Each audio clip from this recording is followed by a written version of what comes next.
Então, boa tarde a todos, querido pessoal. Estamos em uma nova fala do curso Transformação, Corporeidade e Afeto na Criação do Conhecimento Acadêmico em Tempos de Crise, que é um mini curso que estamos coordenando a doutora Patrícia Pinheiro e sua servidora, dentro do Departamento de Ciências Sociais da Universidade Federal da Paraíba.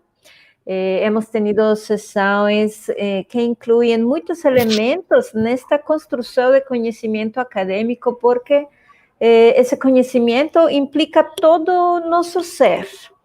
E então temos a questão da afetividade, a questão dos cuidados dos nossos territórios, e hoje a questão da filosofia, a literatura, e vou dar a palavra para a doutora Patrícia, para que ela nos apresente a nossa convidada do dia de hoje, que vamos a ter e compartilhar com todos vocês.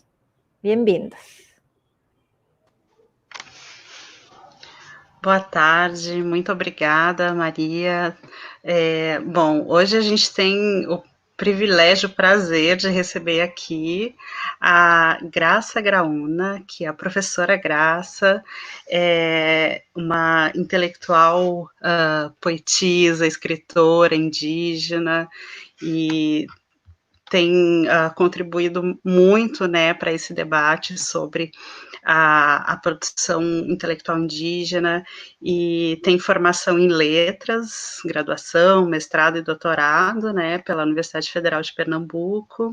A professora Graça é do Rio Grande do Norte, né, de etnia potiguara, e tem trabalhado com mitos indígenas, literatura infantil, também tem obras fantásticas como Canto Mestiço, né, de poesias, Tessituras da Terra, então tem uma larga experiência aí e muitas contribuições, né, sobre essa temática da produção indígena.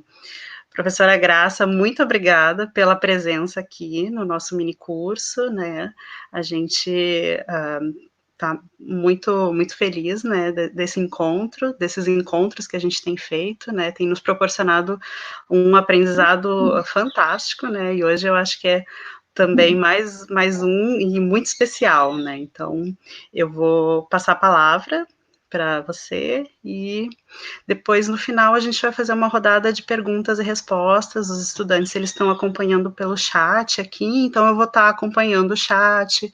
A gente pode, no final, eu vou passando as perguntas deles, então pode ficar tranquila que todas as perguntas vão chegar, então fique à vontade para fazer uma primeira fala e depois a gente segue a conversa, tá bom? Obrigada.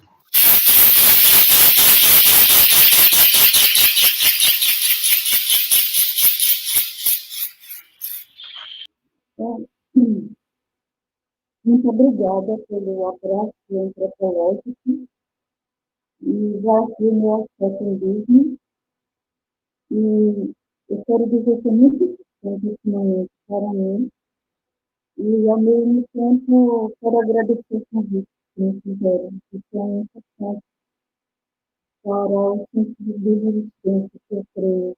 Esse diálogo é importante demais para as nossas vidas na condição de indígena. Eu fico muito feliz de estar aqui. Obrigada pelas palavras, gentis, professora Patrícia, obrigada, professora Helena, pelo convite.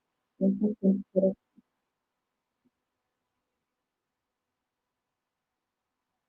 Posso continuar?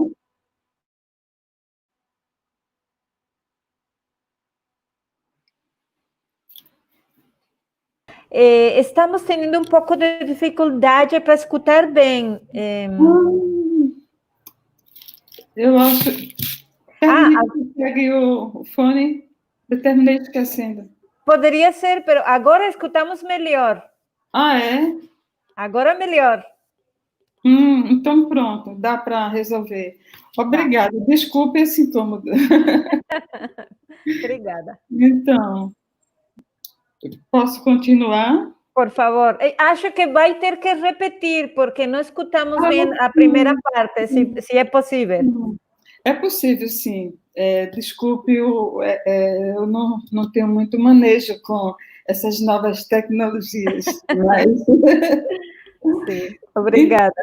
Eu agradeço, eu vou repetir, né, o que eu tinha falado. Agradeço a você, Helena, pelo convite, que para mim é muito importante, não só para mim, mas eu digo a todos os indígenas, intelectuais ou não, professores, escritores, né? No dia a dia nós sabemos que muitas portas se fecham e poucas se abrem, e você abre essa possibilidade para a gente se sentir mais forte, mais resistente. Então, esse convite seu, eu retribuo com o meu afeto indígena.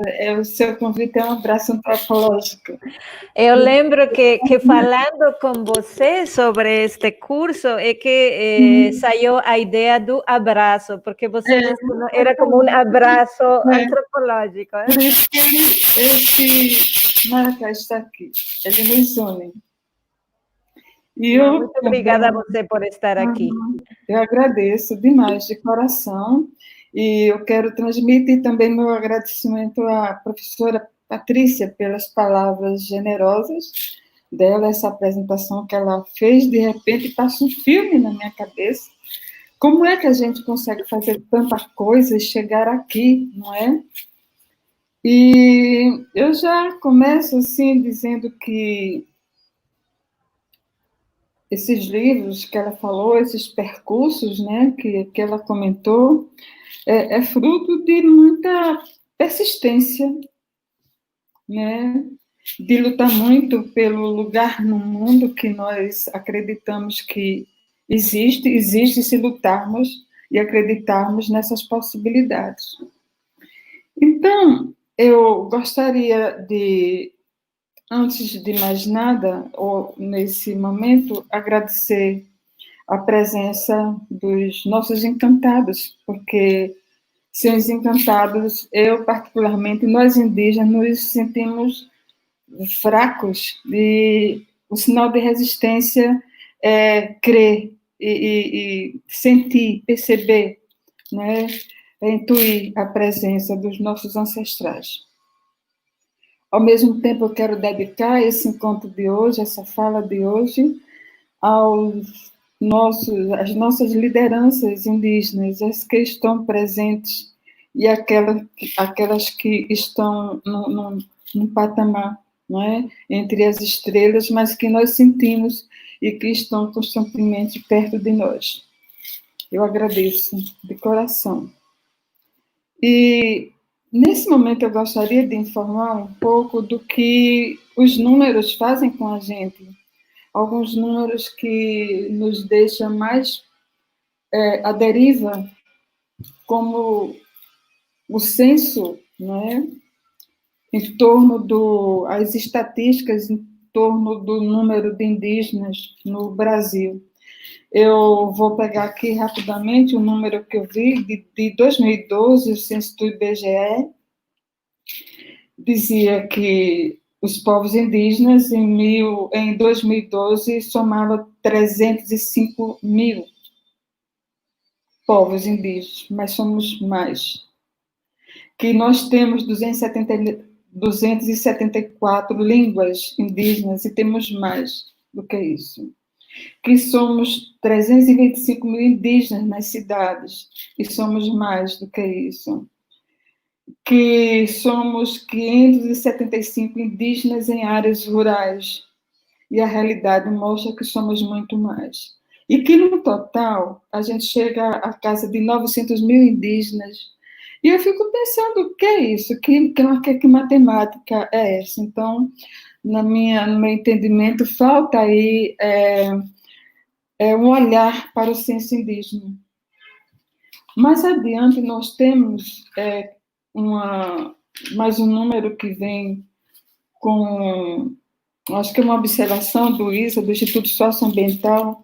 Ele traz que em 2014, na verdade, informam que há um total de 18.445 indígenas do povo potiguara, né, que habita os estados de Paraíba, ou da Paraíba, no Ceará, em Pernambuco e no Rio Grande do Norte. Isso em 2014.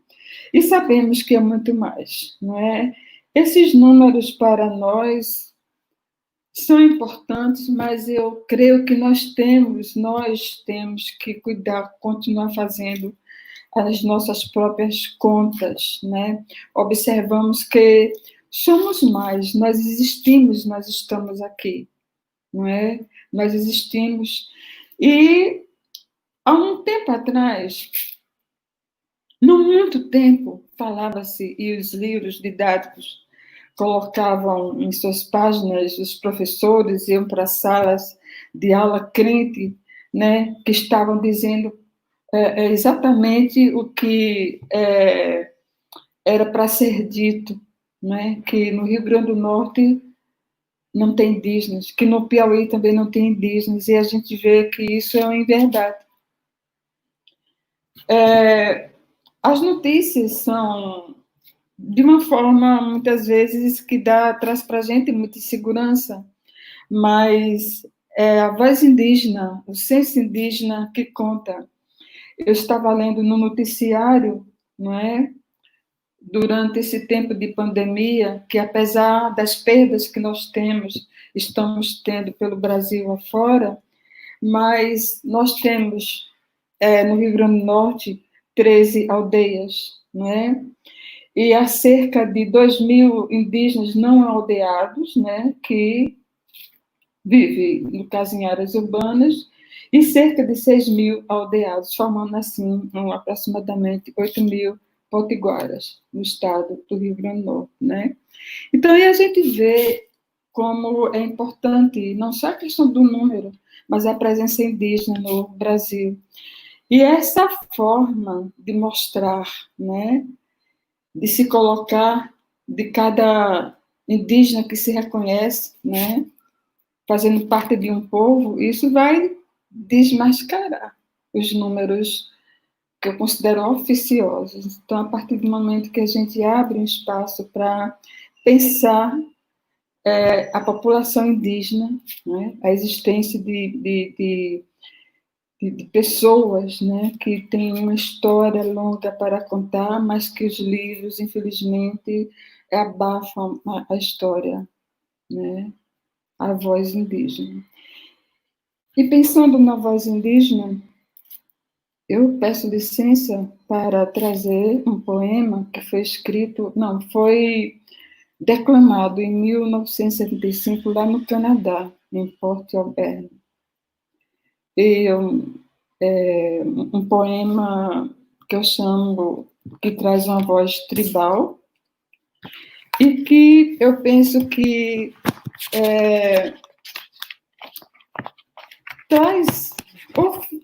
fortalece a visão de que nós indígenas temos e o que somos, né?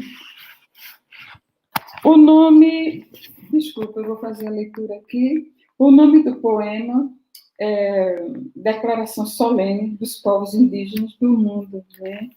Esse poema já é bastante conhecido nas comunidades indígenas, por várias etnias e nos movimentos sociais.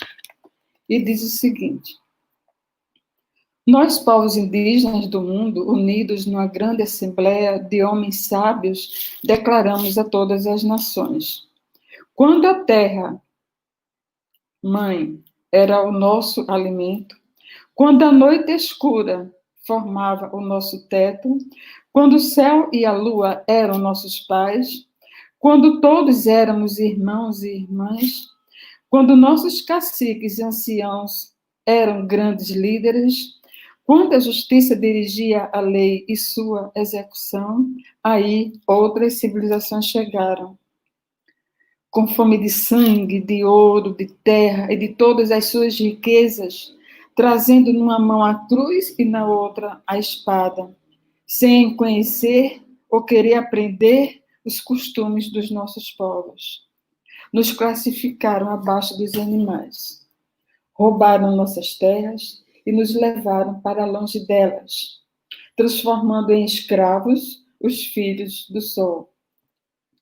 Entretanto, não puderam nos eliminar, nem nos fazer esquecer o que somos, porque somos a cultura da terra e do céu, porque somos de uma ascendência milenar e somos milhões. Mesmo que o nosso universo seja destruído, nós viveremos por mais tempo além do mérito da morte.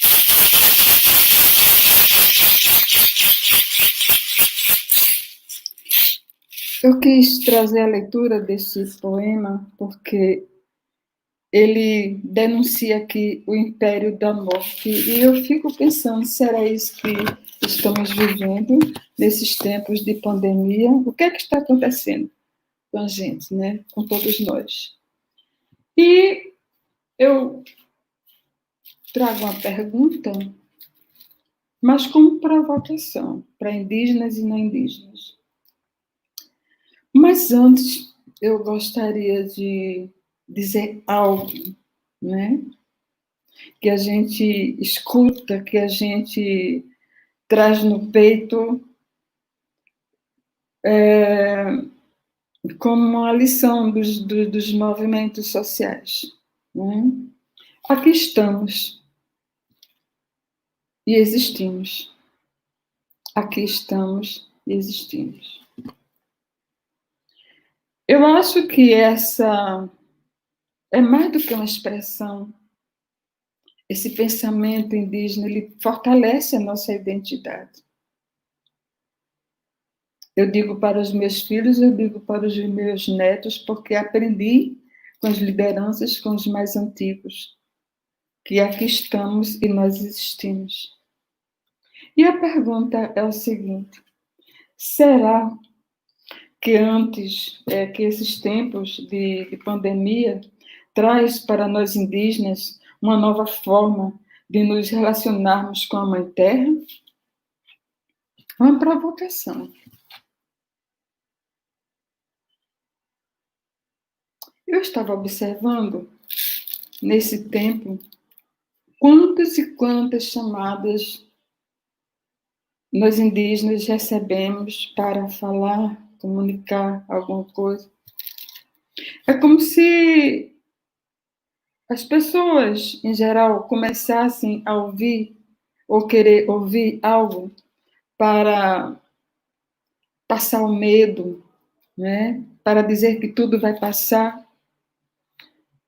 E o que está acontecendo? Eu fico pensando, né?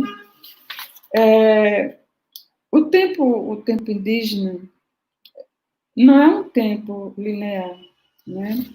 Para nós indígenas, o passado, o presente e o futuro estão interligados. Tanto é assim que podemos até perceber, assim, nesses dias, hoje, nesses dias, nesses tempos obscuros, esse tempo como um reflexo das intromissões dos colonizadores das nossas vidas. E eu fico me perguntando, quando o mar não está para peixe, né? Quando a gente percebe o dia, a noite, o tempo, a gente percebe pelo contato que a gente tem, pelo respeito que a gente tem com a Mãe Terra, pela mensagem que ela nos traz. Eu falo na mensagem da Terra, eu estava ouvindo esses dias algumas conversas e mantendo algumas conversas com algumas lideranças do povo Pancararu, especificamente com uma das lideranças, Maria Pancararu, que trouxe para nós, ela organizou, ela participou com outros parentes de um filme em que as lideranças trazem desde sempre um chamado, né, para que escutem a voz da terra, respeitem a nossa Mãe Terra. Esse tempo cai sobre nós e assusta todos, e a gente fica sabendo que a gente não pode sair fora de casa, que a gente tem que se cuidar, que é verdade, não é? Mas de onde vem tudo isso? Foi assim, de repente, não? A terra vem gritando, vem gemendo há muito tempo. Se a gente parar assim para recordar o que aconteceu em Minas Gerais, na cidade de Mariana, em Bento Rodrigues, né? Se a gente ouvir o que traz a poesia, a prosa, as histórias contadas pelos nossos líderes, entre eles o amigo, xamã, pajé, Ailton Krenak. Então, eu fico pensando o que é que a gente pode fazer. Eu particularmente penso que a palavra, como dizem os nossos parentes guarani, tem alma. E quase ninguém escuta o que o indígena tem a dizer, porque ainda nós somos taxados de ignorantes, não é? Ainda cai assim um preconceito muito grande contra a nossa cultura, sobre nossa cultura. E pensando nisso, eu trago, com licença, mais um poema, porque eu acredito que, não sei se a poesia ela traz uma musicalidade, eu por meio da poesia eu consigo expressar melhor o que eu sinto, não só com meus familiares e com os outros parentes, mas no dia a dia, em sala de aula, nas universidades, nas conversas, nas rodas de conversa. O que eu vou ler agora, eu não sou declamadora, eu gostaria de declamar, mas o que eu vou ler agora foi escrito há mais de 20 anos. E eu me lembro da sensação que eu tive quando eu escrevi. Eu tinha, assim, um receio. Será que eu estou, assim, vendo alguma coisa que eu não devo? Será que eu estou sendo pessimista? Porque o que eu escrevo, infelizmente, nunca traz um final feliz. Mas eu acredito na utopia, na possibilidade de que dias melhores virão. E eu peço, mais uma vez, aos encantados para nos guiar nessa leitura.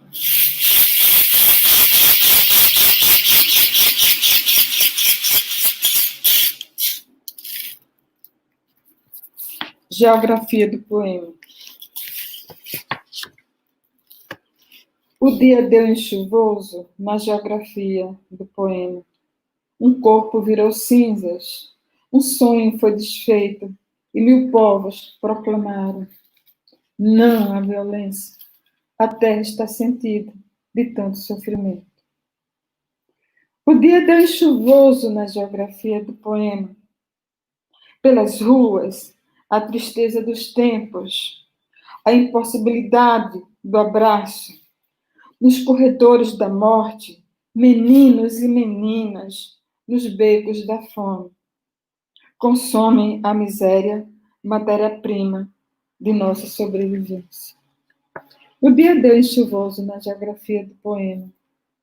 Nos quarteirões, dobrando a esquina, homens e mulheres idôneos cansados lastimam o destino de esmolar os direitos nos tempos madrugados. O dia deu chuvoso na geografia do poema. Se o medo se espalha, virá o silêncio, o espectro das horas e as cores sombrias. Se o medo se espalha, amargo será sempre o poema. O dia deu chuvoso na geografia do poema. Um corpo virou cinzas, um sonho foi desfeito, 1000 povos proclamaram: a terra está sentida de tanto sofrimento.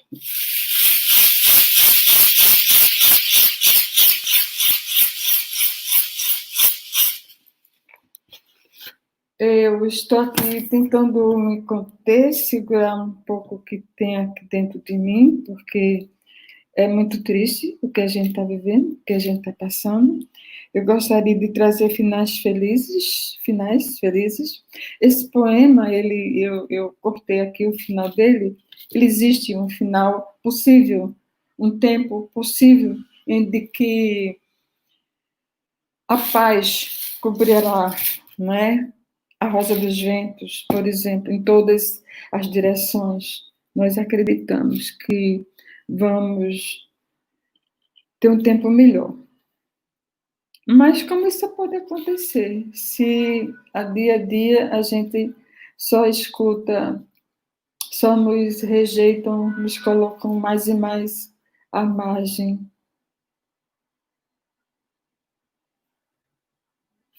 Na minha cabeça vem passando um filme. Depois que a professora Patrícia fez um pequeno relato que eu estudei ali, trabalhei não sei o quê, escrevi alguma coisa e tal. Enfim, e eu pensei, para chegar na universidade, eu fiz o supletivo. E não tenho vergonha de dizer isso, não. Porque eu não tive muito tempo para fazer os estudos assim, normais, como geralmente acontece, né? Nas classes dominantes, as pessoas conseguem estudar bem direitinho todo o tempo, no tempo normal. E fiz o supletivo, e antes de fazer o supletivo, eu aprendia com meus pais, com meus avós, a linguagem, né, da terra, a vida que os indígenas têm, né, em vários lugares do mundo. Quando eu cheguei à universidade para fazer letras, antes de fazer letras, eu passei pela sociologia, mas era pela manhã o curso, eu não tinha condições de estudar pela manhã, porque eu tinha filhos para criar. Aí tranquei matrícula. Aí depois surgiu uma possibilidade, fiz um outro vestibular e passei numa universidade particular para estudar à noite e poder trabalhar durante o dia. E mesmo assim, com dificuldade de quem é que vai criar, quem é que vai me ajudar a cuidar das minhas crias. E entrei no jornalismo e deixei praticamente na metade para cuidar dos filhos. E nesse meio tempo entrei no jornalismo, assim, mesmo antes de me formar. E foi uma escola, no dia a dia, aprendendo a ler o mundo, né? Ler o mundo de uma forma diferente. Tive a vida, a realidade, a própria vida é uma professora, né? E trouxe para mim mais inquietações. E outra vez tive que sair da universidade porque os filhos, primeiro, né? Cuidar da família, botar no mundo filhos e cuidar de cada um deles. Eu tenho 3 filhos, um menino e 2 meninas.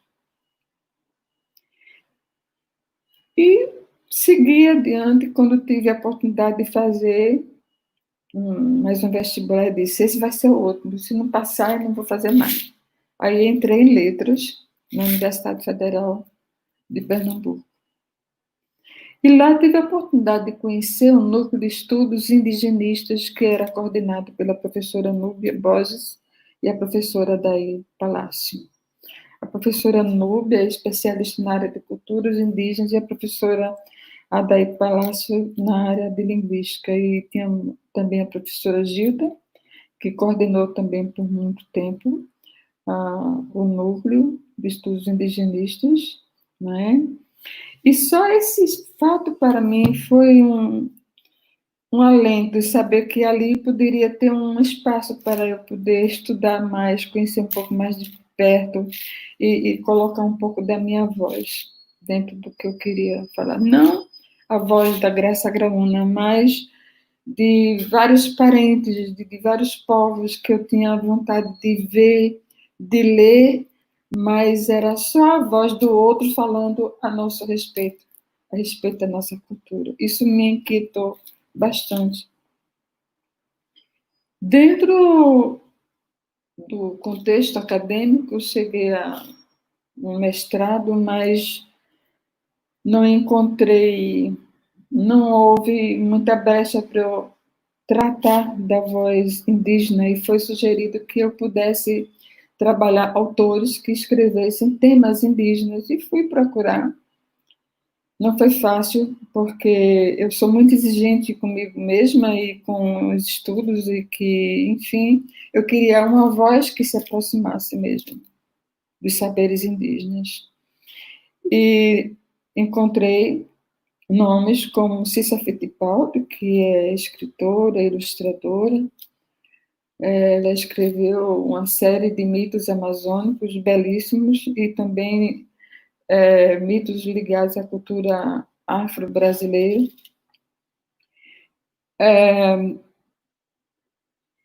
Tive a oportunidade de conhecer pessoalmente um outro autor que me encantou a literatura que ele escreveu, chamado Em Busca da Terra Sem Mares, um livro voltado para o público infantil e juvenil, lembrando que esse rótulo infanto-juvenil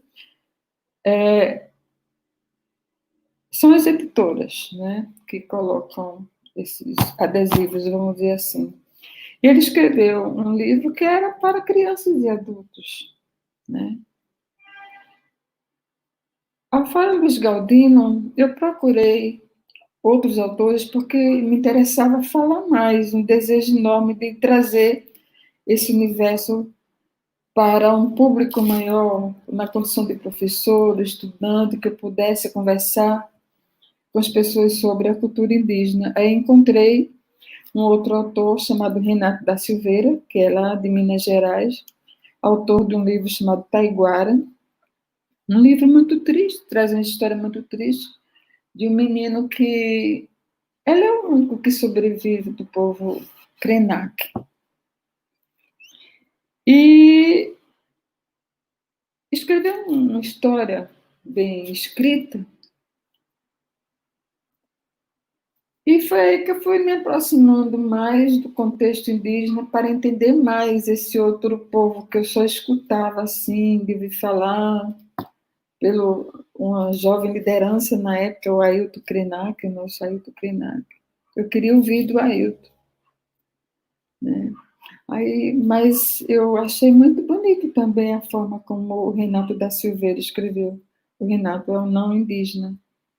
E como se não bastasse, eu procurei mais uma voz para acalentar meu coração de indígena, de mulher indígena, inquieta, insatisfeita ainda. Era muito pouco para mim o que estava me chegando às mãos.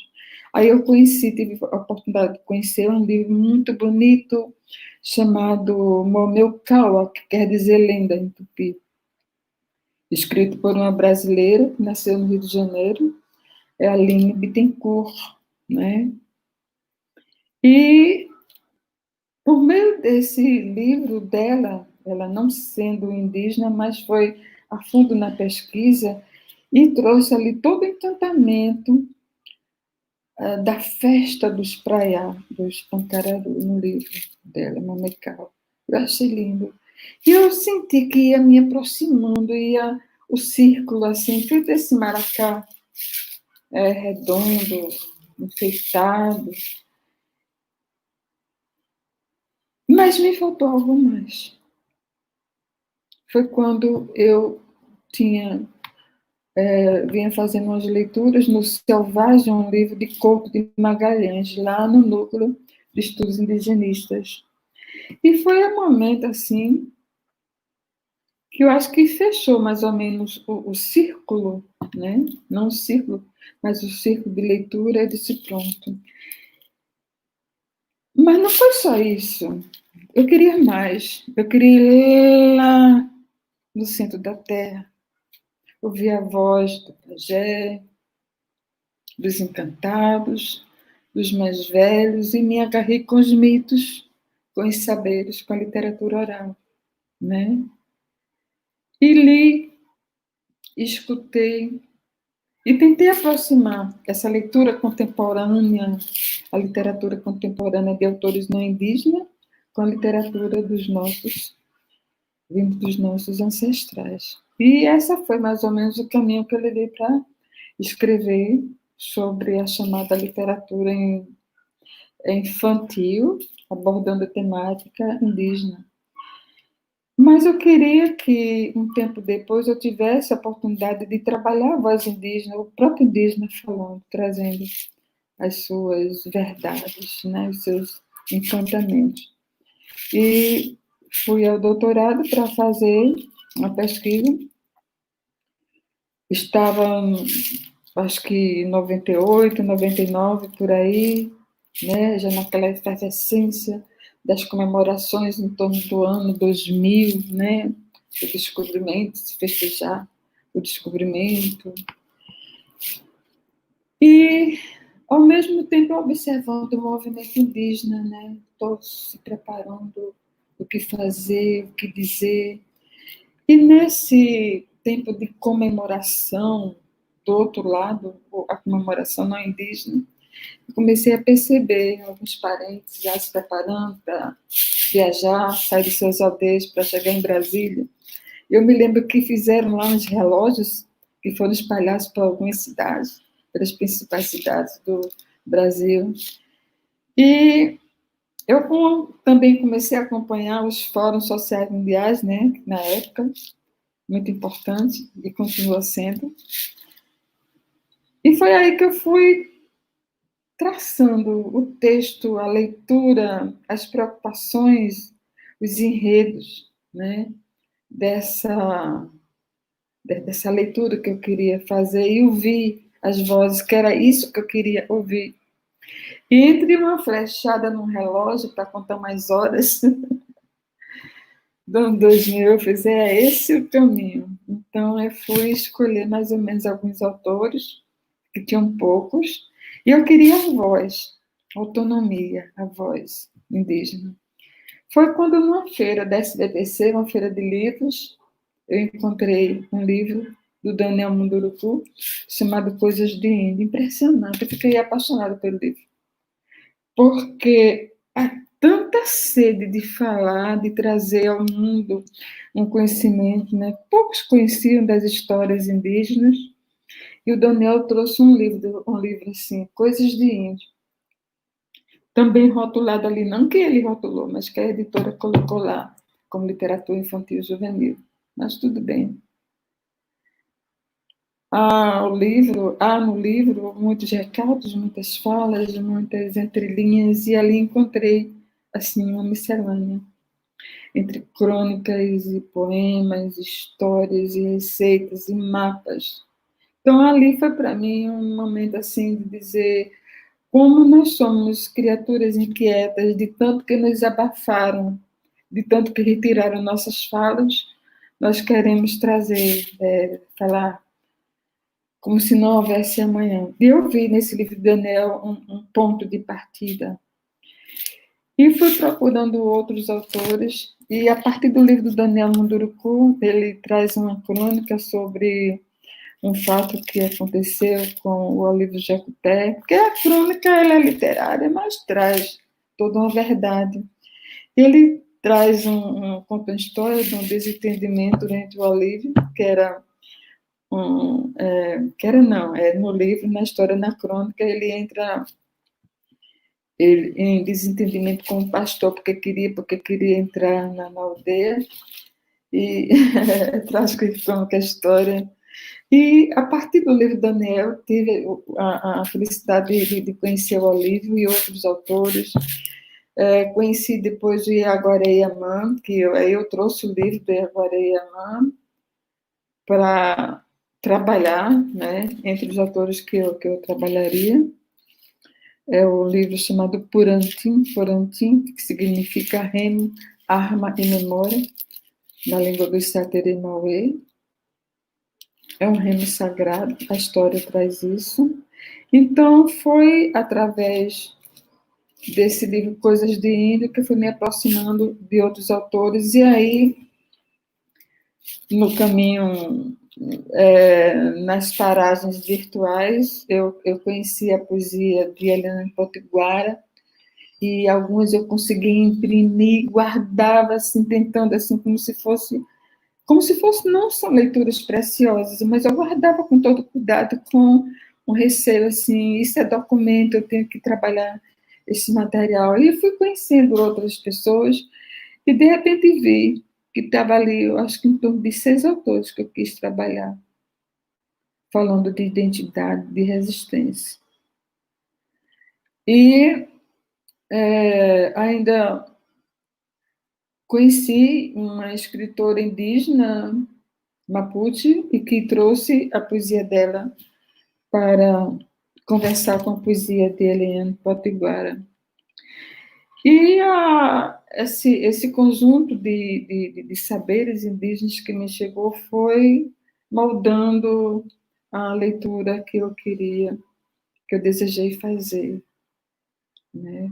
Do que mais tarde se tornou um livro chamado Contrapontos da Literatura Indígena no Brasil, né? Então, nesse livro, ele tem para mim muita coisa ainda que eu gostaria de ter feito, mas que um tempo, né? Aquele tempo comedido que você tem que cumprir. E eu acho que é por isso que eu continuo escrevendo, né? Eu quis trazer para vocês um pouco desse repertório, um pouco não da minha história em si, mas o processo do indígena numa universidade. Não é fácil, né? Até você alcançar você mesma o entendimento, porque poucos conheciam e havia, na época, poucas publicações a respeito que pudessem me guiar. E o que foi que eu fiz? Eu fui estudar, ler, pesquisar, namorar o texto, como se diz, dos nossos parentes indígenas na América Latina. E conheci indígenas, né, da América Latina e estudei autores indígenas lá do Canadá, da Guatemala, do México, e essas inquietações todas, porque esse era o caminho que eu intuía, que sabia que poder me dar, assim, os caminhos para escrever. E talvez não é por isso que talvez os textos, a poesia que eu escrevo tenha esses recortes, né, ameríndios. E a propósito, eu gostaria de pedir à professora Helena a oportunidade de ouvi-la, fazer uma leitura do meu texto, de um poema que eu pedi que ela fizesse, que ela domina o espanhol, não é? Então, eu gostaria que, se você pudesse ler Canção Peregrina. Sí, gracias, con mucha honra. Só que aqui não tenho o texto comigo. Eu passei para o Humberto. Poderias colocar na tela, Humberto, por favor? Sim, eu agradeço, desculpa. Eu não sei, obrigada, viu? Eu pensei muito nesse texto, porque a ideia inicial era trazer uma música para trazer um fundo musical para esse poema e um outro, mas falar é um pouco cantar, não é? Por favor, Helena, fique à vontade. Muito bom.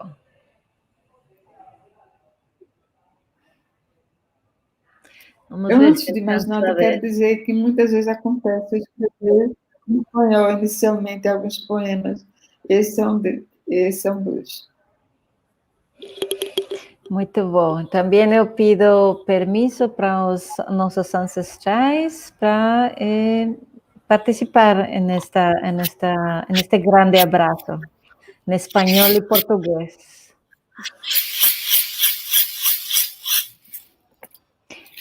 Yo canto el dolor desde el exilio, tejiendo un collar de muchas historias y diferentes etnias. En cada parto y canción de partida a la Madre Tierra pido refugio, al hermano Sol más energía, y a la luna hermana pido permiso poético a fin de calentar tambores y tejer un collar de muchas historias y diferentes etnias. Las piedras de mi collar son historia y memoria del flujo del espíritu de montañas y riachuelos, de lagos y cordilleras, de hermanos y hermanas en los desiertos de la ciudad o en el seno de las florestas. Son las piedras de mi collar y los colores de mis guías, amarillo, rojo, blanco y negro, de norte a sur, de este a oeste, de Amerindia o Latinoamérica, pueblos excluidos. Yo tengo un collar de muchas historias y diferentes etnias. Si no los reconocen, paciencia. Nosotros habemos de continuar gritando la angustia acumulada hace más de 500 años. Y si nos quitaran el viento, yo no temeré. Nosotros no temeremos. Sí, antes del exilio, nuestro hermano viento conduce nuestras alas al sagrado círculo donde la amalgama del saber de viejos y niños hace eco en los sueños de los excluidos. Yo tengo un collar de muchas historias y diferentes etnias. Graça Araúna, Tear da Palavra, Belo Horizonte, Minas Gerais, Mulheres Emergentes, Edições Alternativas, Coleção Milônio, 2007.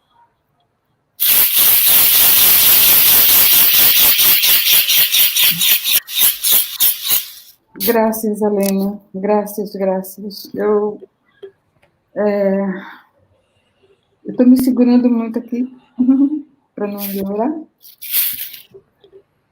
porque o tempo exige que a gente levante a cabeça, que a gente seja forte. É um poema que me inquieta, eu acho que é por isso que é minha identidade. Eu não me vejo sem. Cada conta do colar é uma pessoa, é um parente. São os nossos alunos que estão aí, os nossos amigos, os nossos parentes. É você, a Patrícia, é o João Paulo Guarani. Tantas pessoas que estão nesse momento, é o nosso querido Ailton. Cada pessoa. Isso aqui é o fruto de um trabalho coletivo, assim como a palavra é. Então, eu não consigo me ver. Não é um enfeite, não é um simples ornamento. É a minha identidade.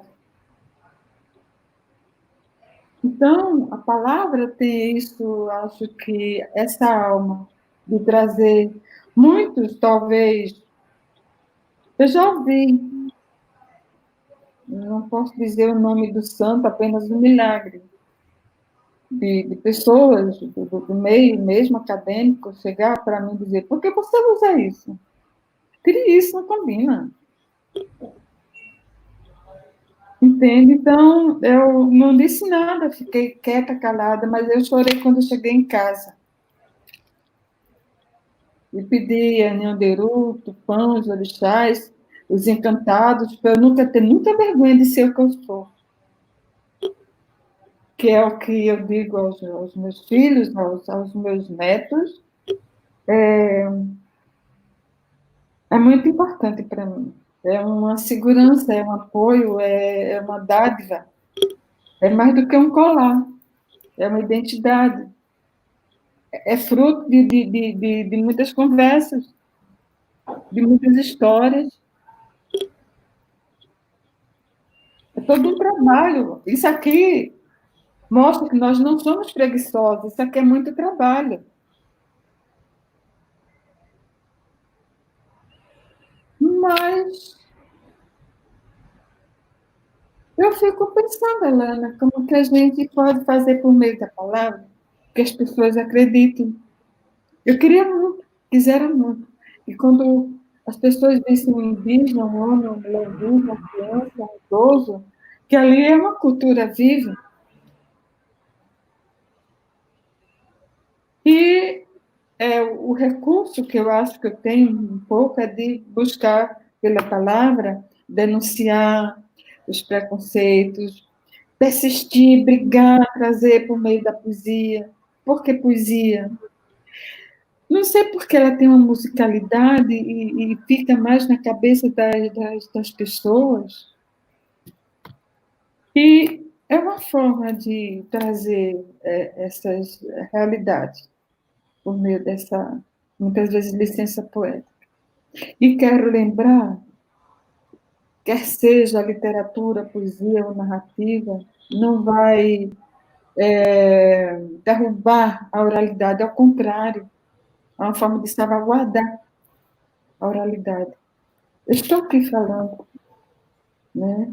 Você que é minha parente indígena, porque você tem uma história dentro de você, um sangue maia corre nas suas veias, por isso que eu pedi para você ler o poema. É uma honra. E eu senti como esse é o símbolo da interconexão de tudo, não? De todo com todo. Muito obrigada. Eu estou muito agradecida por isso. Eu estava esperando esse momento para dizer isso. Nós somos irmãs de resistência, de luta. Você aqui no Brasil lutando pelo seu povo, eu aqui na cidade, não estou onde eu gostaria de estar no momento. Mas estamos aqui, como diria o comandante Marcos. Nós existimos, ele diz isso, não é? Estamos aqui, nós existimos, estamos aqui, nós existimos. Eu tenho tempo ainda de continuar uma leitura? Sim, continue, por favor. Uhum. É bem rápida, por meio do texto, desse que academicamente a gente pode chamar de texto literário. Eu escrevi um poema faz muitos anos, muitos anos. Meu pai gostava de ler ele. É a minha identidade, o nome é Colheita. Colheita. Nesse momento de pandemia, os nossos parentes estão sem poder trabalhar, sem poder colher aquilo que plantou da batata lá na aldeia Catu, no Rio Grande do Norte. Eu tive a oportunidade de ir lá o ano passado, conheci as lideranças, entre eles o cacique Luiz Catu. Tive a oportunidade de passar alguns dias e ver como é bonito tudo ali, embora cercada pelas algumas usinas, né? Mas o território é bonito, mas nesse tempo de pandemia as pessoas não estão podendo ir às feiras, né? Então precisam muito de ajuda, né? E aproveito o momento para já peço licença para solicitar quem puder ajudar por meio da articulação dos povos indígenas do Rio Grande do Norte, que é coordenado por Luiz Catu, se puderem ajudar não só os potiguaras do Rio Grande do Norte, mas as comunidades indígenas pelo Brasil, que precisam de muito apoio. Então, colheita é para lembrar esse momento. Você tem a terra, você plantou, e você não pode ir se deslocar para uma feira, porque você está arriscado, não volta para casa e ficar doente, não é? São muitos casos assim de morte, né, pela doença, por esse Covid-19, que está levando muitos dos nossos parentes estamos perdendo muitas lideranças, né? E se o recado é ficar em casa, cada um na sua oca, então esse poema aqui eu faço ele uma leitura dedicando aos nossos parentes, em qualquer que sejam as aldeias, na Paraíba, no Rio Grande do Norte, no Ceará, no Rio de Janeiro, no Pará, em tudo. Colheita. Num pedaço de terra, encabulada a mambembe, o caminho de volta, a colheita, o ritmo, o rio, a semente. Planta-se o iame e 9 meses esperar o parto da terra. Planta-se o caldo e docemente esperar a cana da terra. Palavra, eis minha safra, de mão em mão, de boca em boca, uma porção agreste. Um jeito ser, um jeito de potiguara ser. Acho que poucas vezes eu me coloco claramente dentro de um poema, mas quando eu me coloco, não coloco um eu. Esse eu não é um eu, um indivíduo, é um coletivo. E eu falo assim porque eu tive a honra, eu recebi um presente bonito, que foi dos nossos parentes lá da aldeia Catu, que na semana dos povos indígenas, em abril, no Abril Indígenas, eles pediram para mim, Graça, parente, tem um texto, um poema que fale em resistência? Aí eu enviei para eles esse poema foi lido. Eu não me recordo se eu compartilhei esse poema com o Berto, mas se eu não fiz, eu farei, para que possa esse poema ser lido pelos alunos. E esse poema pode ser encontrado assim no meu blog, se chama Resistência, né? E esse poema foi trabalhado no Abril Indígena, lá na aldeia Catu. Foi tão bonito, eu quisera ter tido a oportunidade de estar lá, mas não deu para ir. Mas eu fiquei assim, me sentindo inteira. Desde esse dia eu me sinto amparada, mais amparada do que, embora fisicamente a gente tenha que estar sozinha por conta disso, mas eu me senti assim muito honrada, porque é um texto, embora eu tenha escrito, mas ele não me pertence mais, ele é do coletivo. Então, ele traz um apelo de união entre os povos. Então, eu falo da relação entre negros e índios, né? E que, quem queira nos separar, a criação da Lei 10.639, que foi 2003, foi em 2003, desculpa se eu errei a data, mas isso, foi em 2003. E 5 anos depois, sancionaram a Lei 11.645. O que significa isso? Precisa disso? Por que tanto separatismo? Então, esse poema ele traz essa junção, esse diálogo entre diferentes povos, né? E esse poema Colheita ele traz assim um reconhecimento, né?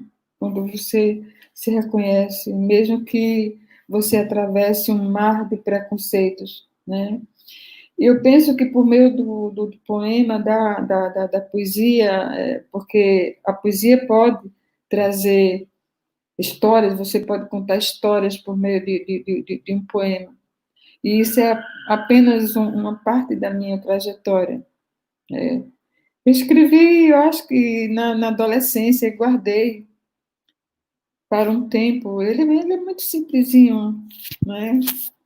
mas são 3 estrofes pequenas, e ele me lembra isso, de você, junto com seus parentes, no campo, colhendo batata, plantando macaxeira, né, plantando feijão, ou indo para a maré, porque também sou cria da maré. Então, há uma realidade que a gente não esquece, né? Ser indígena, né?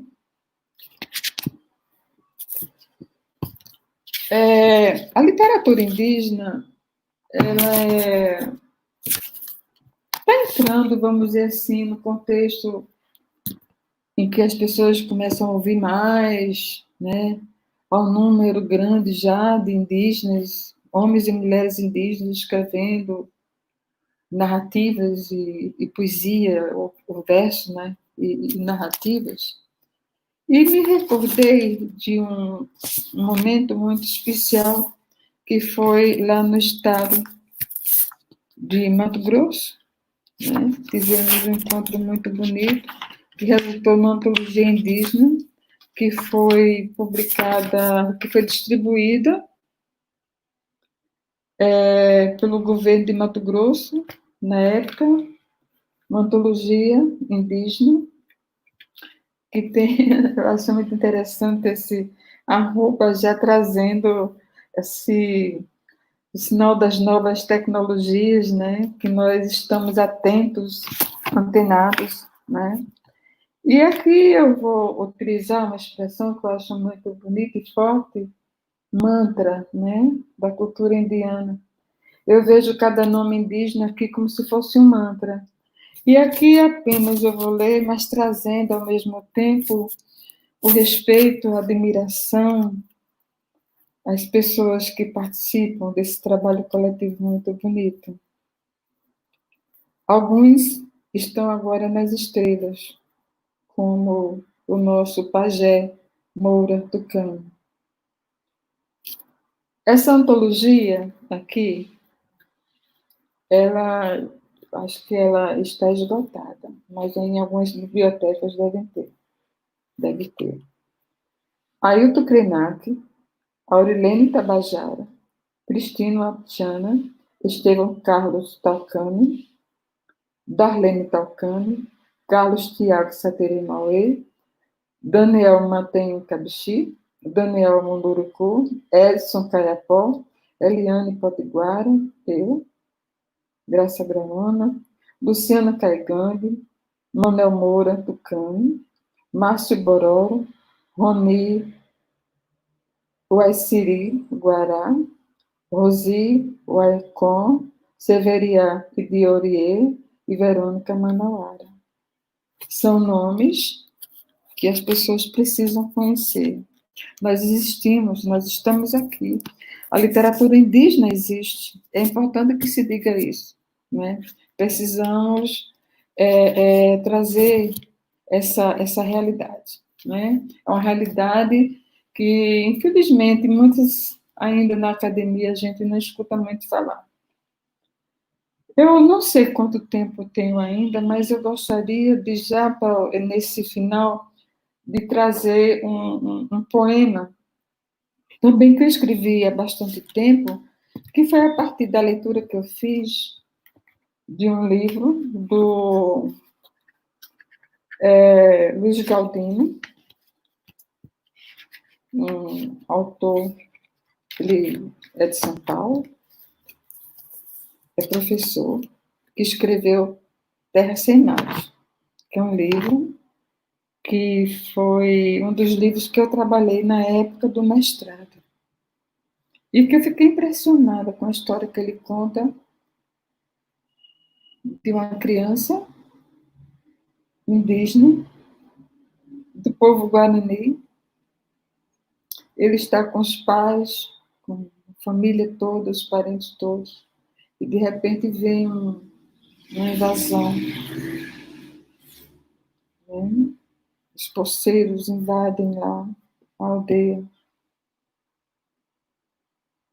E se aproveitam muito da presença dos idosos e das crianças, porque os homens, os mais fortes, saíram para trabalhar, os homens e as mulheres. E ficavam aqueles mais frágeis na aldeia. A aldeia invadida. E só para resumir assim a história, que não dá para resumir, mas que o tempo que eu sei que é pouco, que eu tenho aqui, e a criança, ela fica sozinha no mundo. Mas ela sabe que não está só, ela está com os encantados. Ela tem Nyanderu a seu favor. O Guarani é um povo muito religioso. E a criança, desde cedo, ela percebe que tem que lutar muito pela sua vida. É um dos grandes sinais de resistência do povo Guarani. Eles buscam a terra sem mares. O livro traz essa história. As ilustrações são fortíssimas. E eu, adulta, me senti frágil, mais frágil do que aquela criança na Guarani perdida no perdido. Foi assim que eu vi. Aí eu escrevi um poema chamado Era uma Vez. O título, ele já é um verso. Eu dediquei esse poema ao Luiz Galdino. E diz o seguinte: eu quero que vocês, se possível, prestem atenção à imagem. São fortes. Literatura e violência, né? Infelizmente, a gente tem muito isso. Tem que falar dessas coisas. Era uma vez.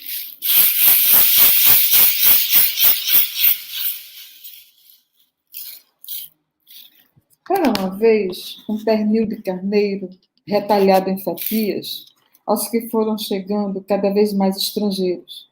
No vai e vem de troncos, quantas nações aos prantos, e os homens daninhos seduzindo a taba. Grávidos de malícia, sedentos de guerra, dançam a falsidade, esterilizam a festa. De 500 a 500, o ouro encantou-se. Plastificaram o verde, pavimentaram o destino. E foi acontecendo, e foi escurecendo, mas de manhã bem cedinho, além da grande água, eu vi um curumim sonhando com Ivi-Maranhei famoso. Ivi-Maranhei, em Guarani, significa terra sem mares. Eu pediria ao nosso parente querido, Humberto, que Humberto é indígena, da Paraíba, colabora com a nossa querida professora Helena, colabora com esse curso, para apresentar, se possível, um cartaz, que eu pedi a ajuda da minha neta para trazer. Um cartaz sobre este poema. É possível, Humberto, Helena, mostrar? É possível sim, só um segundinho. Obrigada das crianças. Vou abrir Obrigada. aqui. Desculpa o trabalho que eu estou lhe dando.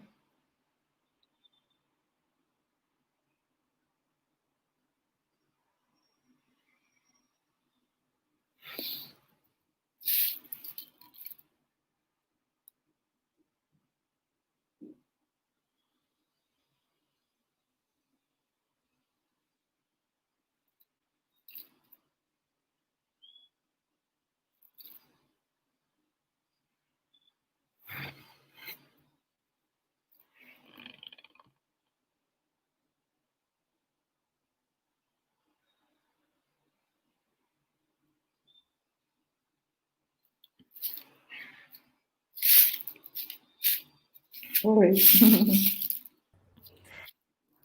Se não encontrar, não tem problema. Se não encontrar, não tem problema. Não sei se eu posso mostrar no celular, não sei se dá para ver. Está buscando a ver si lo encuentra. Trate de mostrar a ver si podemos ver y tal vez Humberto encuentra. Sim. Deixa eu ver se eu localizo aqui.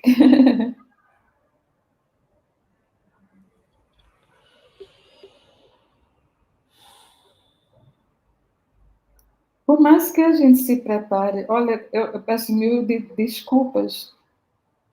No, Eu queria mostrar o eu não sei silêncio se também é consegue, parte. eu não sei se consegue ver essa foto. Tal vez me tira, Humberto, para ver a ela. Un momentinho.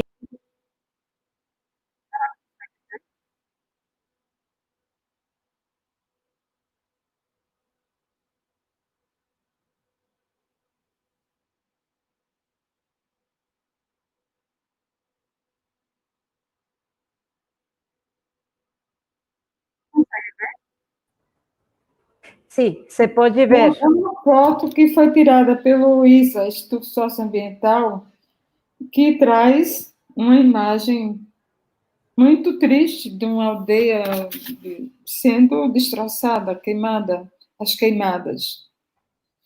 É só para fazer uma leitura, um recorte com relação ao poema que eu fiz. Mas, na verdade, eu não queria ter mostrado essa foto, mas uma outra, que... Ai, deixa eu ver se eu consigo. Eu acho que... Parece que já que está el cartaz. Isso mesmo. Ótimo.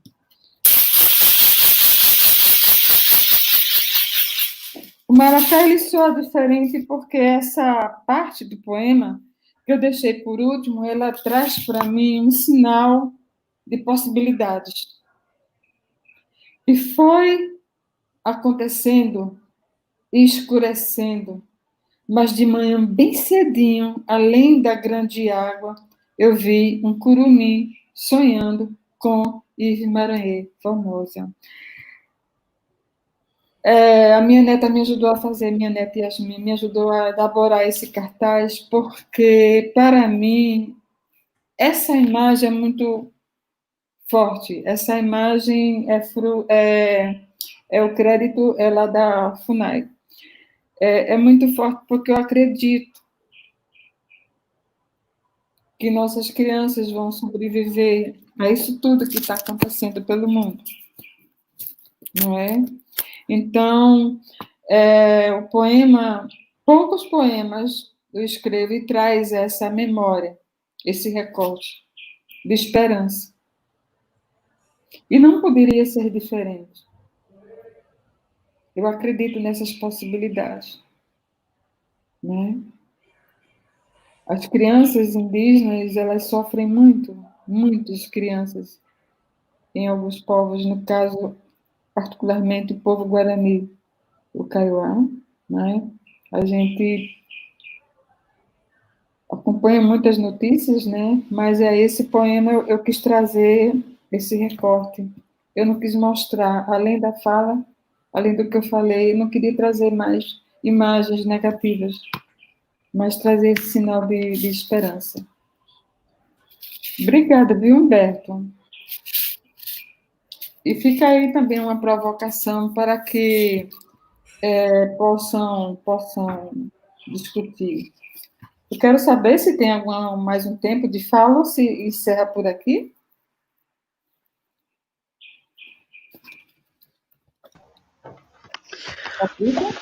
Oi, professora Graça. Então, a gente tem algumas perguntas aqui. Okay. Podemos passar? Okay. Tá bem. Sim. Então, bom, primeiro eu queria agradecer pela generosidade das palavras, essas palavras com alma, e que uma alma potente que nos toca profundamente. Então, tem muitos comentários no chat justamente falando dessa potência e agradecendo, né, das poesias, enfim, e da oralidade também das falas, né. E obrigada também pelas reflexões sobre oralidade e literatura, né, se fortalecendo ambas. E é muito interessante ver as obras indígenas literárias como um instrumento de luta e de expressão das visões de mundo. Eu fiquei muito, muito comovida, muito tocada com a sua mensagem.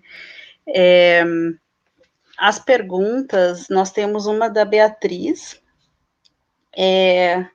que ela comenta que na leitura dos poemas que o Humberto compartilhou conosco a partir do seu envio, tocaram ela de uma maneira a traçar muitas possibilidades. Então, ela comentou que ela não se sentiu pessimista, ela se sentiu aberta a essas possibilidades. Então, teve um impacto nesse sentido. E alguns em especial, como, por exemplo, esse último que foi lido, também me parece que vão nesse sentido, né? A outra pergunta é da Ana Margarida. Na verdade, a Bia foi mais um comentário, né? A Beatriz. A Ana Margarida, ela pergunta sobre o seu blog.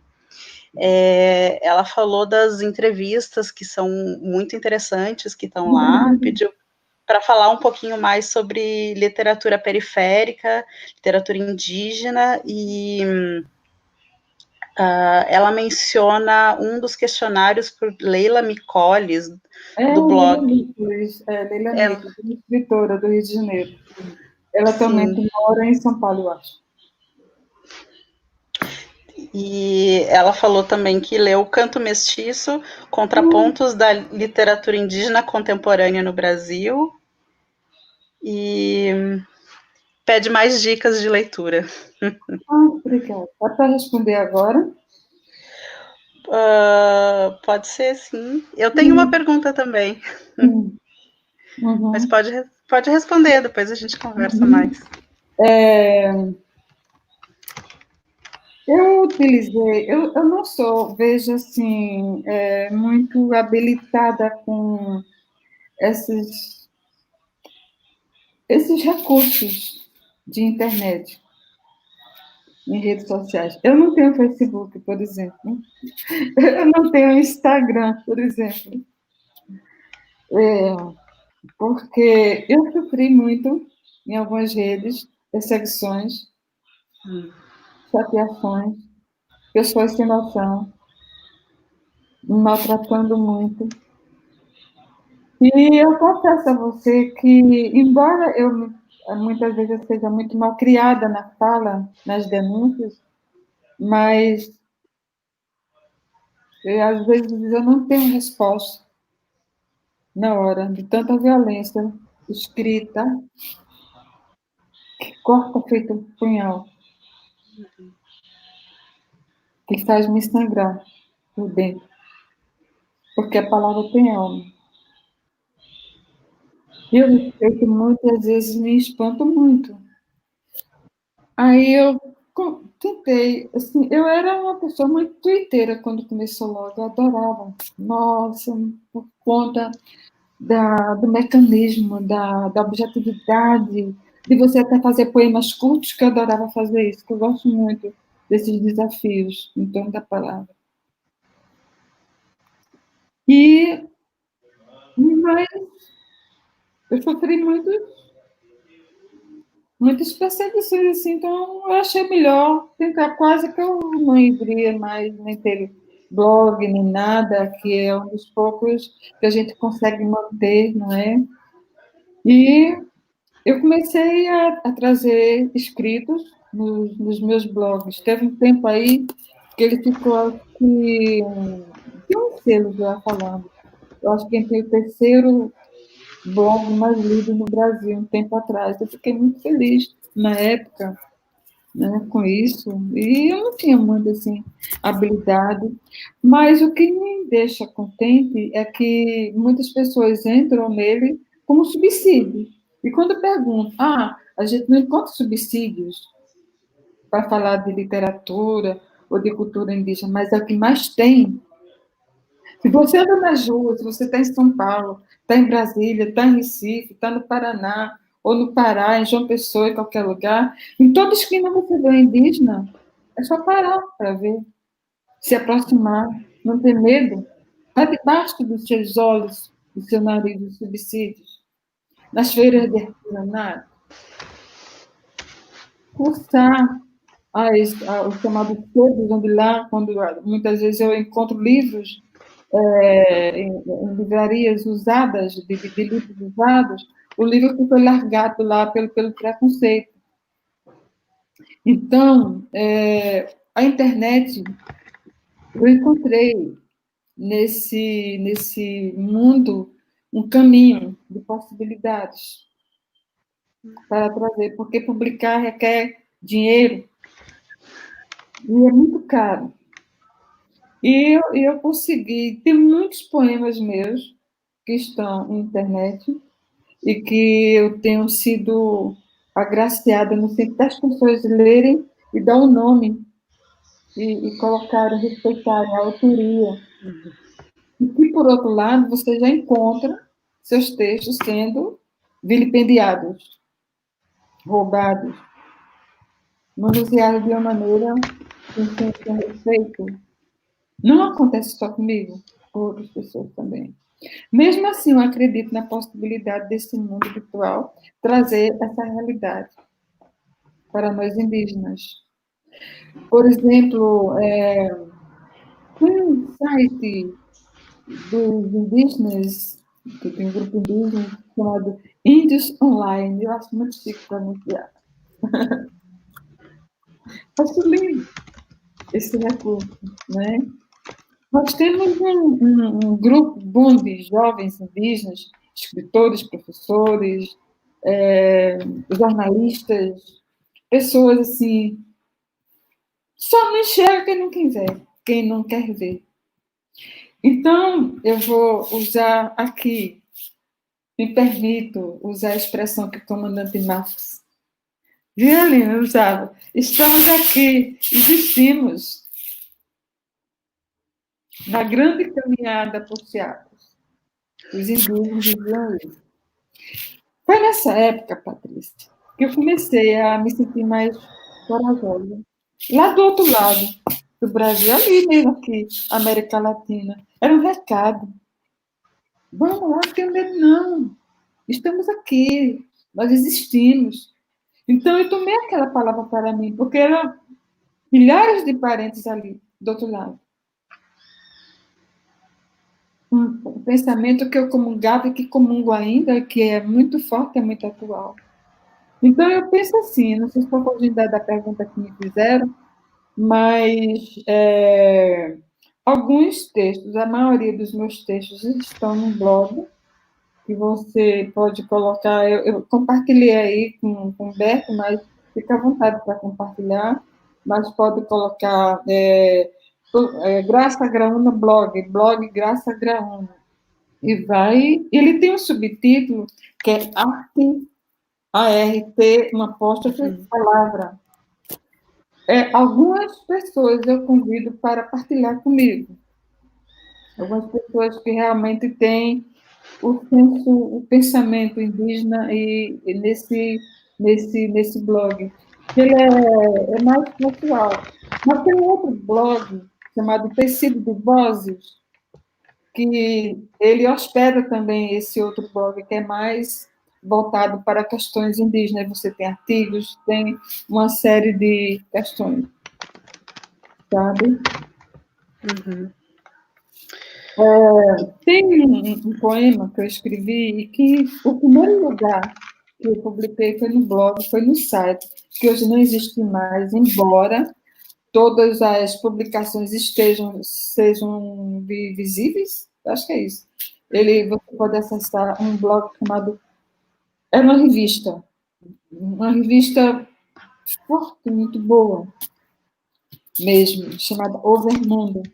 E nessa revista, eu publiquei esse poema que eu vou tentar ver se eu consigo apertar aqui e ler. Eu vou tentar aqui e ler. Desculpa, eu acho que eu deixei vocês... Eu posso continuar? Pode. Agora vieram várias outras perguntas, eu não sei se... Tudo bem, vou respondê-las. É só para responder com esse manifesto. Perfeito. Manifesto. É uma resposta possível, tá? Para as perguntas que virão e as que foram feitas. Fragmento que eu sou da fúria, no choque cultural.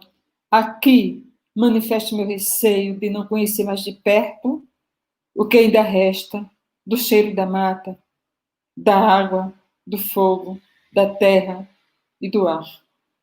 Torna a dizer, manifesto meu receio de não conhecer mais de perto o cheiro da minha aldeia, onde ainda a Cunhantã aprendi a ler a terra sangrando por dentro.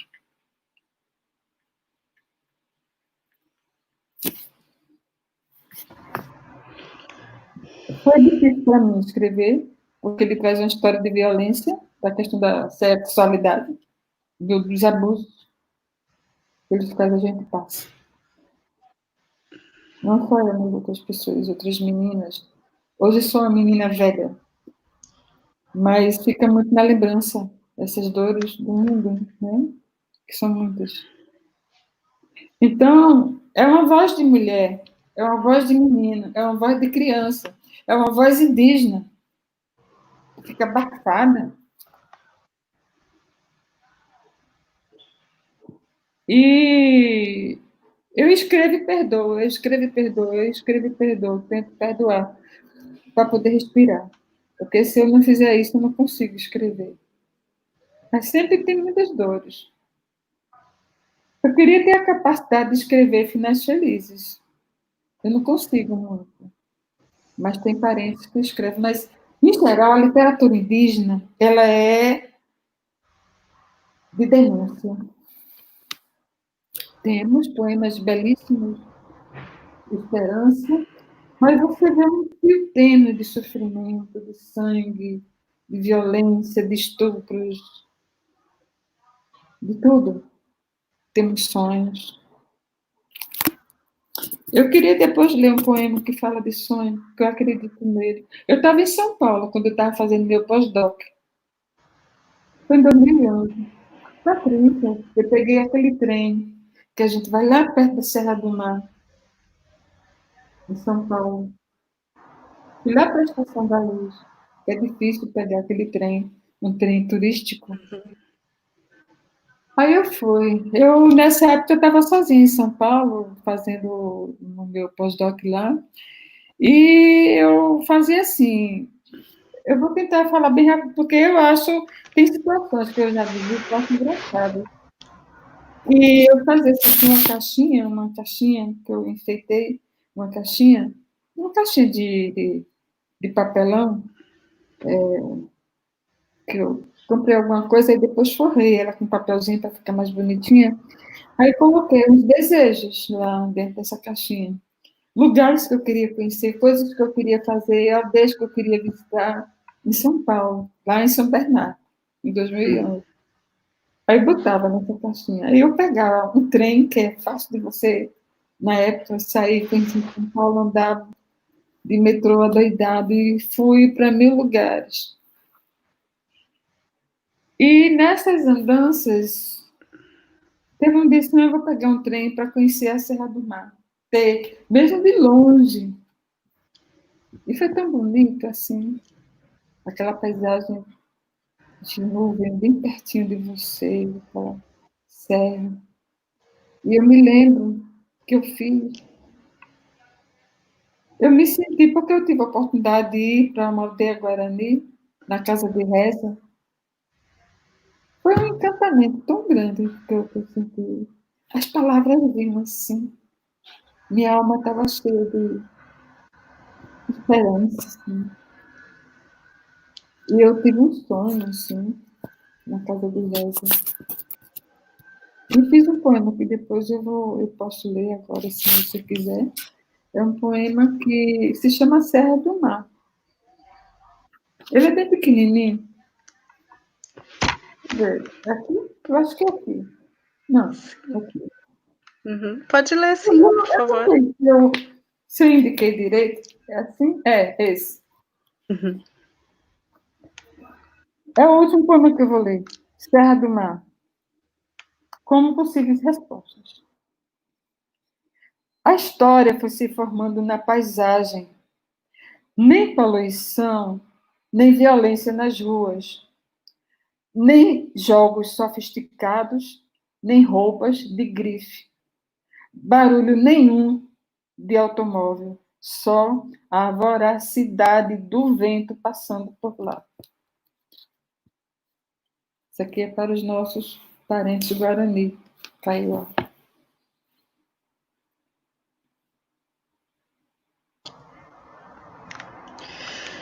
Obrigada, Graça. Eu ouvindo as tuas palavras, eu entendo um pouco o que a Beatriz fala de horizontes de possibilidades e a vontade de escutar mais, né? Eu até preparei algumas perguntas, tem outras perguntas aqui, mas é um sentimento que nos traz é de tocar tão profundamente, né, nas coisas que a gente está sentindo, esse turbilhão de sentimentos desse momento, acumulados com um turbilhão de ações de muito tempo, de violações, né? Mas a gente te escutando tem um misto de uma paz e ao mesmo tempo alguma coisa que a gente sabe que não pode ficar parado, né? Então nos alerta para nossas ações, mas por outro lado nos dá uma paz também, um sentimento de estar alertas, mas estar também um pouco mais aliviados, sabe? Dá um conforto. Te agradeço muito por essas palavras. Eu não sei se a gente pode fazer mais perguntas também, como é que tu tá? Por mim, tudo bem. Eu que agradeço muito, porque eu quase não dormi esses dias, tentando, assim, um pouco assustada com a situação, né? Pela idade, que eu já sou bem velhinha. Não pode sair, não pode fazer isso, não pode sair para lugar, se não ficar em casa. Então, dá uma sensação de uma prisão, sempre, que a gente tem.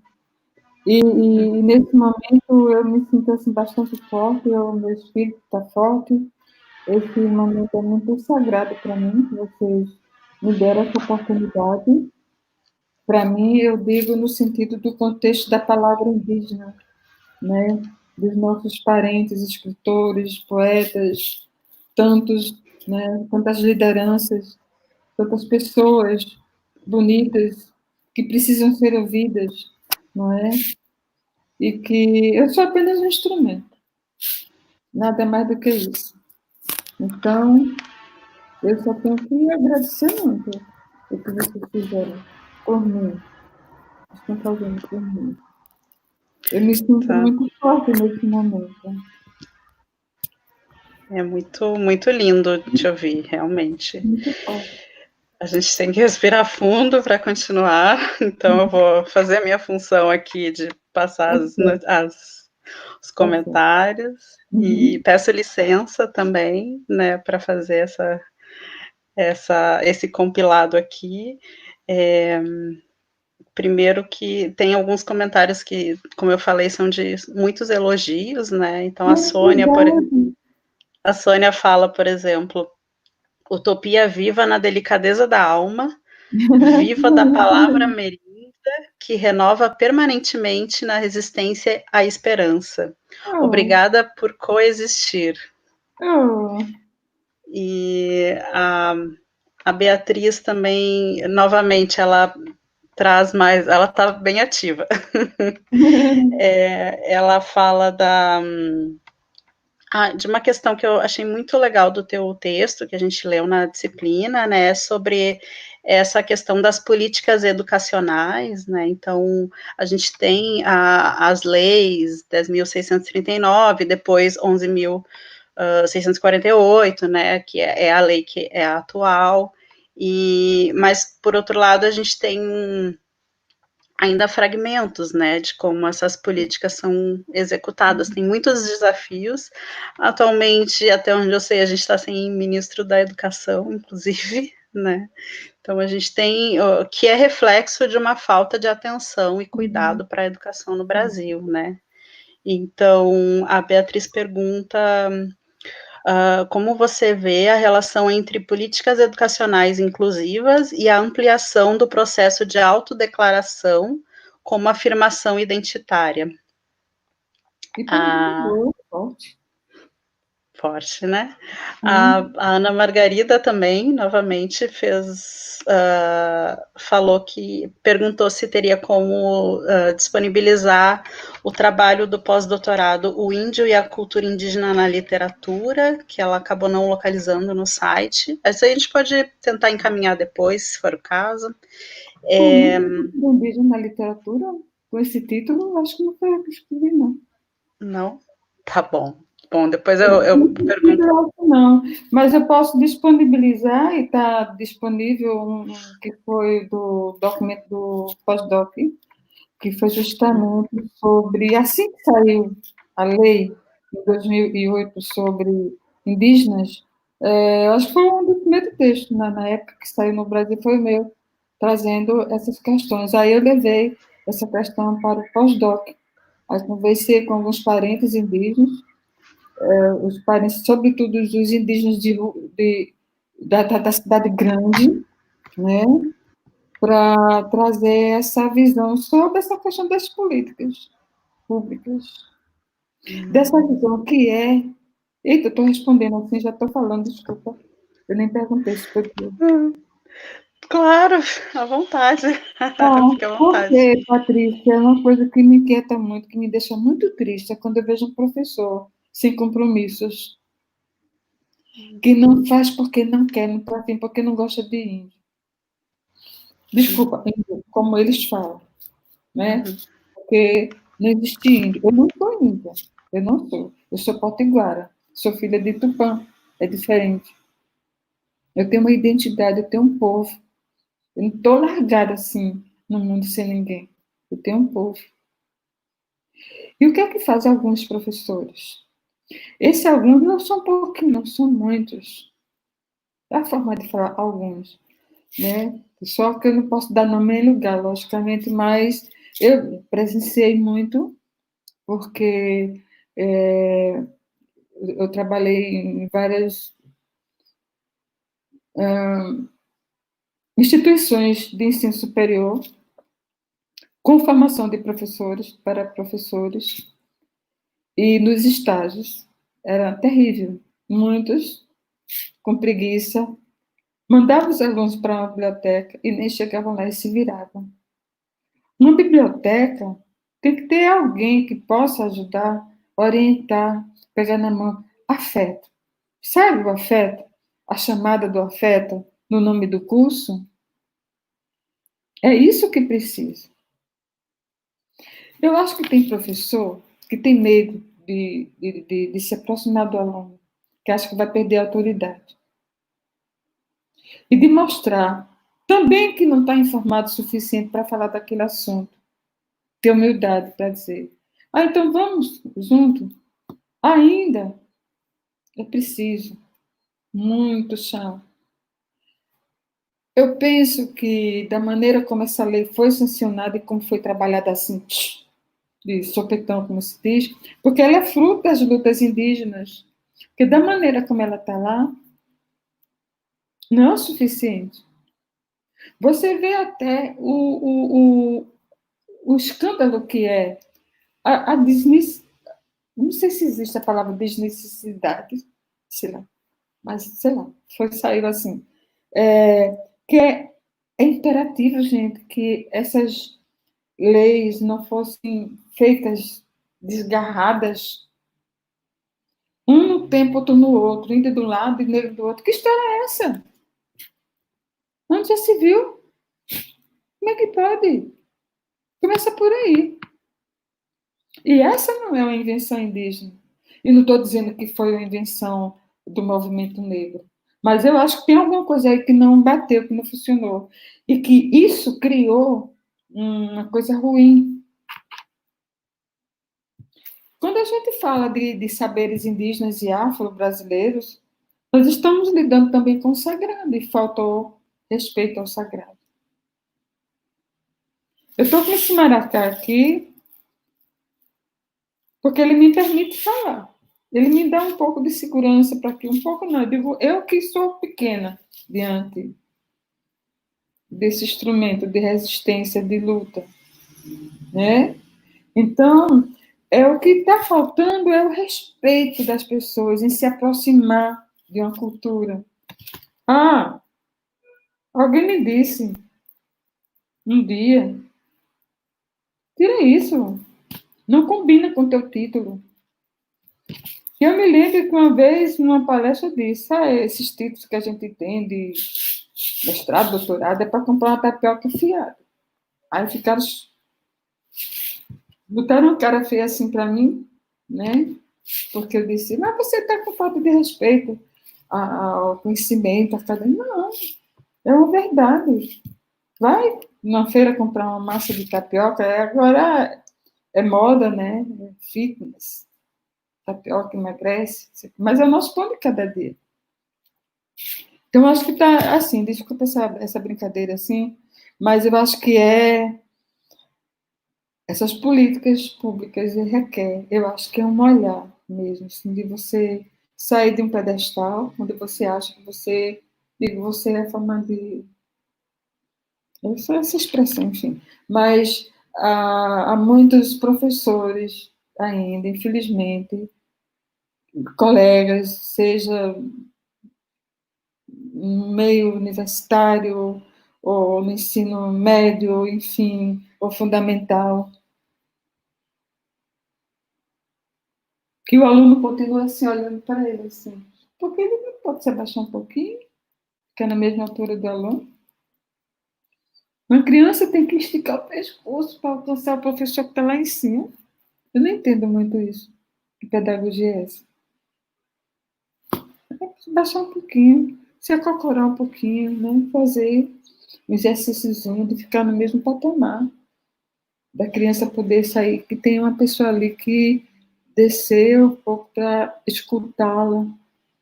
A criança tem que esticar o pescoço, olhar, pedindo assim, quase que socorro para ser ouvida. Eu acho que depende muito assim, logicamente, que isso também requer um trabalho em casa dos pais, de quem é responsável pelas crianças. Eu acredito muito, muito ainda. Eu acredito ainda. Aquele cartaz que eu coloquei por último é tanto que eu preferi deixar ele com a criança só na última estrofe do poema. Que eu não tive estômago para mostrar o que eu queria. Por acaso, assim, só mostrei uma imagem de uma aldeia pegando fogo, que foi uma foto que eu extraí lá do site do ISA, Estudo Socioambiental. Mas a gente já estava vendo tanta coisa ruim, Patrícia, que eu não queria alimentar mais isso. E eu peço desculpa se eu fui muito... se não fui acadêmica. Que, na verdade, eu queria falar depois, eu queria desabafar, eu queria dizer que eu também tenho medo, que eu tenho esperança, sabe?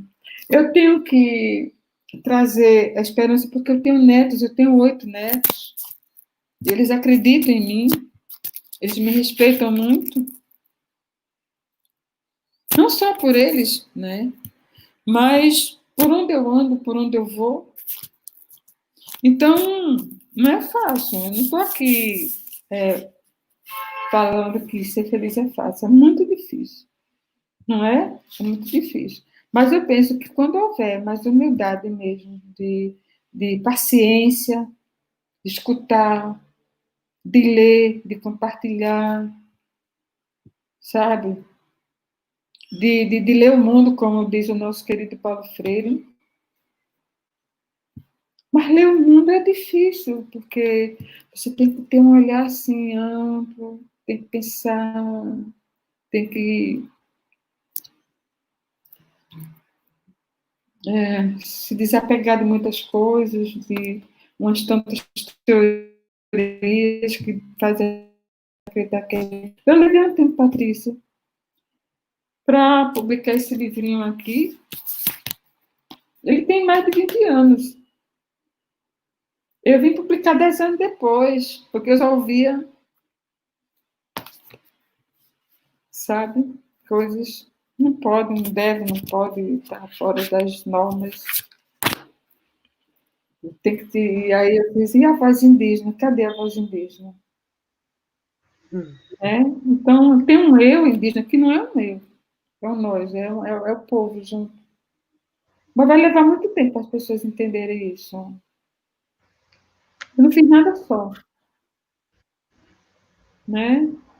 E eu tenho, assim, comigo que a força, a ancestralidade, eu não posso convencer ninguém, assim, mas o fato que, para mim, é muito importante para que eu caminhe, que eu possa dar um passo de cada vez, que eu estou assim, meu Deus, o que é que você quer de mim? Eu só estou tão velhinha. O que é que você quer que eu faça? O que é que eu posso dar ainda? O que é que eu posso fazer? De repente eu me vejo assim, escrevendo, produzindo. Assim, meu pai eterno, eu estou com uns 4 livros assim. Um de haikais que eu adoro, adoro, adoro, adoro haikais assim. E aí, instintivamente, eu digo, haikais indígena, pode? Não sei. Eu acho que é possível. A literatura, seja indígena, não é uma arte, é uma ciência, né? A literatura indígena, ela é uma ciência. E é viva, né? Ela se alimenta do toré também. Uhum. Ela se alimenta do toré. Muito, muito bacana. Também eu acho que é interessante a gente pensar que justamente essa literatura indígena, ela deve se tornar material para as aulas, né?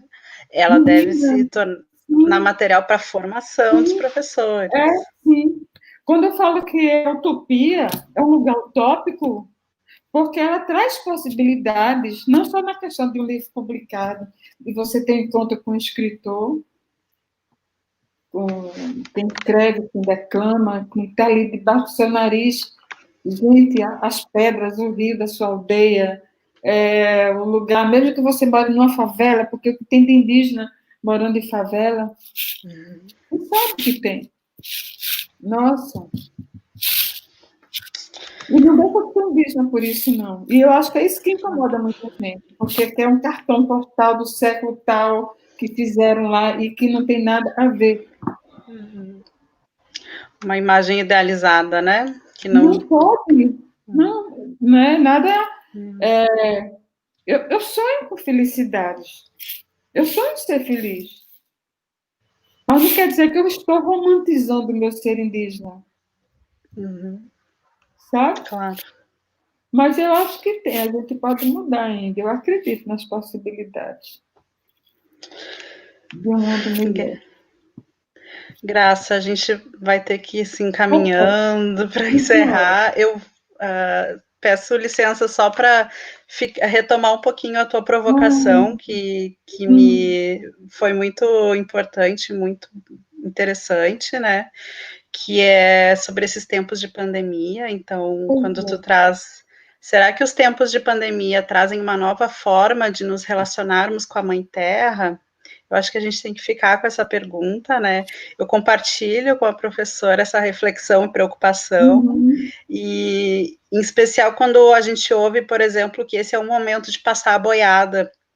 Então, a gente tem que ficar atento, né? Não, você falou em boiada, eu pensei nos elefantes do tsunami, que houve uma época que os animais foram os primeiros a perceber os sintomas da Terra sofrendo. Sim, na África, né? Sabe? E nós esses sintomas já estão dentro da gente há mais de 500 anos. Quando eu digo que eu sou velhinha, é porque eu tenho mais de 500 anos. Ainda dói. E a gente vê nesses atos de intromissão dos colonizadores até hoje, né, essa dor que não cura.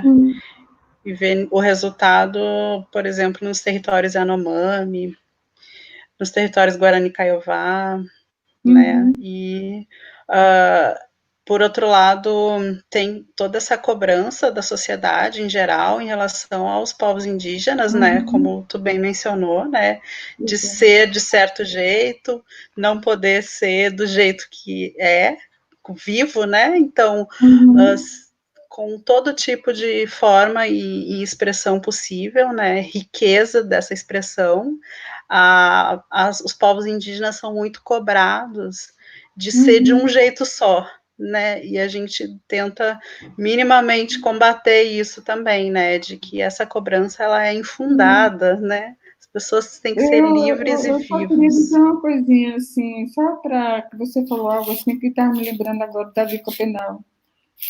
Helena, Patrícia, vocês estão ajudando a sustentar o céu, para ele não desabar. Viu? O que vocês estão fazendo é muito bonito, é muito forte. Dá uma esperança boa. Então, o que Davi ele quer dizer isso também. Não tem que ir. Esse diálogo, se dar as mãos, vai chegar um momento que a gente vai se abraçar um dia. Aí o céu vai ficar mais forte. Aí não vai desabar. Eu toco maracá para tocar para o céu. Todo dia de manhã eu acordo e faço uma leitura para o sol. Eu leio poema para o sol. Porque onde eu moro é bem pequenininho e o sol aparece um pedacinho. Aí eu corro. Eu fico paquerando o sol o tempo todo. Aí eu fico todo dia. Mesmo que ele tenha um pedacinho, uma nesgazinha, mas eu chamo ele. Agora vamos incluir nossas aulas também, porque todas as aulas começamos com exercícios para centrar. Agora vamos incluir um poema também. E o maracá. E maracá. Sim. O maracá é importante. É Jerônimo Rottenberg que diz em micropoemas que as aulas devem ter o som de maracá.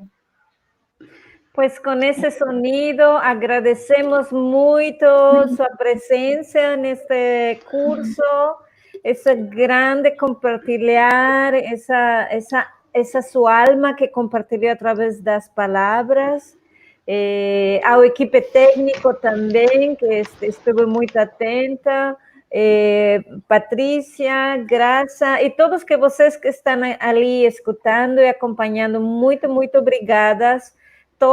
Todos juntos estamos sosteniendo o céu e seguimos para adelante. Ok. E um abraço agora para vocês, né? Um abraço. Um abraço indígena, um afeto indígena, um afeto antropológico. Até logo, todo mundo. Muito obrigada. Obrigada. Tchau. Tchau.